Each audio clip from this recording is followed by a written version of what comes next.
welcome Candace Keller.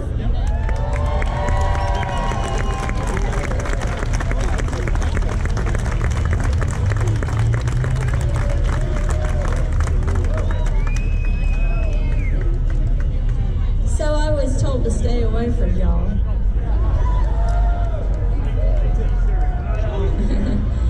You know, the Apostle Paul told the church at Ephesus, you're not wrestling with flesh and blood, you're wrestling against principalities and against powers, against the rulers of the darkness of this world, and against spiritual wickedness in high places.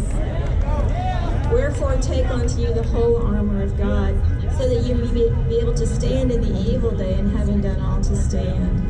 And so today, I appreciate you coming and standing in front of your house. This is your house.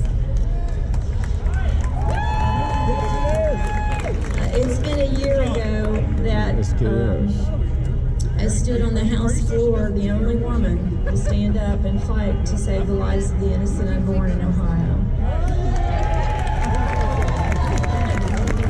And, you know, I called a couple of my Christian colleagues to speak, and, you know, people, they get afraid, you know. But when you know the Lord and you know who you really answer to, it makes it a lot easier to do the right thing.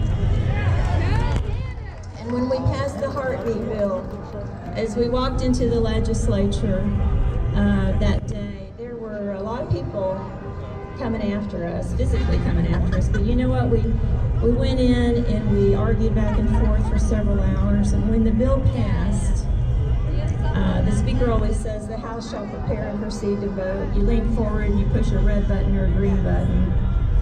And when we pushed the green button, the enemy in the gallery stood to their feet and began to scream at us, and it sounded like demons dying. And they stood up and they began to yell at us and tell us we hate children, we hate women, and all that sort of thing. But you know what? That was really just the beginning of the fight, because now you see where we are. And we are fighting now, continuing on with this pro-life fight. I know that right now we all want to go back to work, and that's why I'm here. I want Ohio open today.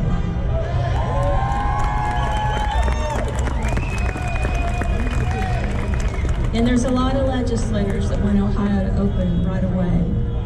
But in the meantime, you understand, we're still aborting babies in Ohio. Right now, today. 70 today.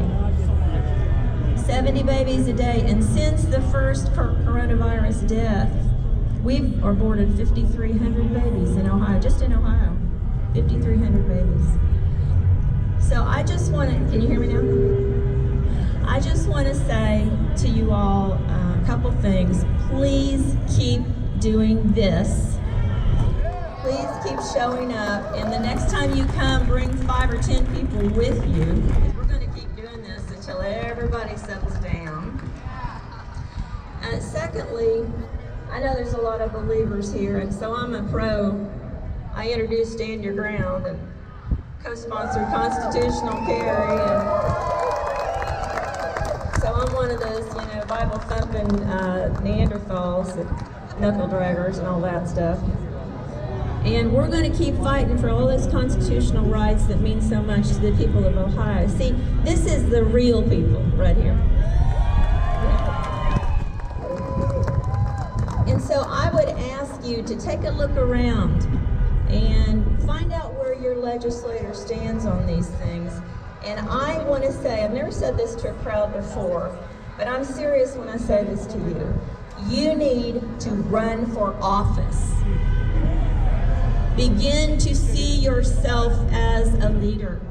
Begin to see yourself as a legislator. Begin to understand that you are a constitutionalist and that our founders would be reeling if they saw what was going on right now in this country. And we must take back our government because we're the people.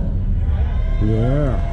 And this state belongs to Remember, the people. no fear, only fear God. Your job, if you're here today and you own a business, did you know that's your property? Did you know it's unconstitutional for anybody to steal from you? To take your property from you? That's theft.